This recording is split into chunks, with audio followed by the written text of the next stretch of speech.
മന്ത്രി GR അനിൽ മാതൃഭൂമി ന്യൂസിനൊപ്പം ചേരുകയാണ്. താങ്കൾ ജയിച്ചുവെങ്കിൽ പോലും വലിയ തിരിച്ചടിയാണ് LDFനുണ്ടായത്. എന്താണ് സംസ്ഥാനത്ത് ഇത്രയധികം ഒരു പരാജയം ഉണ്ടാകാൻ കാരണമെന്ന് മനസ്സിലാക്കുന്നു?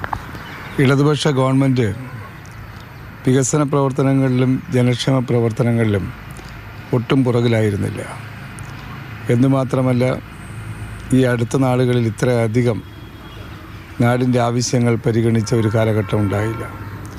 അതുകൊണ്ട് തന്നെ ഈ പരാജയം ആഴത്തിൽ പരിശോധിക്കേണ്ട ഒന്നാണ്. ജനങ്ങളുടെ ആ ചിന്ത, ജനങ്ങളുടെ മാത്രമല്ല, പാർട്ടി പ്രവർത്തകരുടെ, ഇടതുപക്ഷ കുടുംബങ്ങളുടെ ചിന്തയടക്കം നന്നായി പഠിച്ച് അതിനനുസരിച്ചുള്ള തിരുത്തൽ വരുത്തി ഇടതുപക്ഷം, വിശേഷിച്ചും കമ്മ്യൂണിസ്റ്റ് പാർട്ടികൾ മുന്നോട്ട് പോകേണ്ടതുണ്ട് എന്നതാണ് ഈ തെരഞ്ഞെടുപ്പിൽ വിരൽ ചൂണ്ടുന്നത്. ഈ ഒരു ഭരണവിരുദ്ധ വികാരം ഉണ്ടായിട്ടുണ്ടോ? അല്ലെങ്കിൽ ഇത്രയധികം ഒരു സ്വീപ്പ് എങ്ങനെ സംഭവിക്കുന്നു?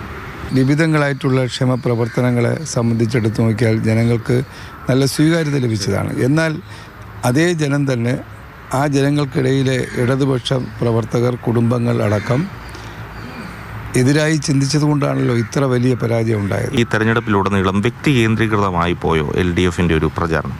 അങ്ങനൊരവസ്ഥയെ സംബന്ധിച്ച് ഒരിക്കലും, വിശേഷിച്ചും ഇടതുപക്ഷ പാർട്ടികൾ വ്യക്തി കേന്ദ്രീകൃതമായിട്ട് മുന്നോട്ട് നീങ്ങുന്ന ഒരു അവസ്ഥ ഒരിക്കലും സ്വീകരിക്കാറില്ല. ഈ ഫ്ലെക്സുകളിലും വലിയ ഹോർഡിങ്ങുകളും ഒക്കെ നോക്കിക്കഴിഞ്ഞാൽ അത് മുഖ്യമന്ത്രിയുടെ ഫോട്ടോയും അല്ലെങ്കിൽ മറ്റു കക്ഷി നേതാക്കളുടെ, ഇപ്പം CPIയുടെ സംസ്ഥാന സെക്രട്ടറി വിനോദ് വിശ്വത്തിന് ഉൾപ്പെടെ ഉള്ള ചിത്രങ്ങളൊന്നും ഇല്ലായിരുന്നു.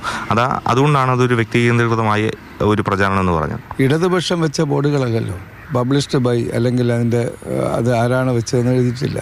അപ്പോൾ അത് വച്ചിട്ടുള്ള ആളുകൾ വ്യക്തിപരമായി അവർക്കാണ് അതിൻ്റെ ഉത്തരവാദിത്വം വരുന്നത്. ഇനി ഏത് തരത്തിലൊരു തിരുത്തൽ സാധ്യമാണ്?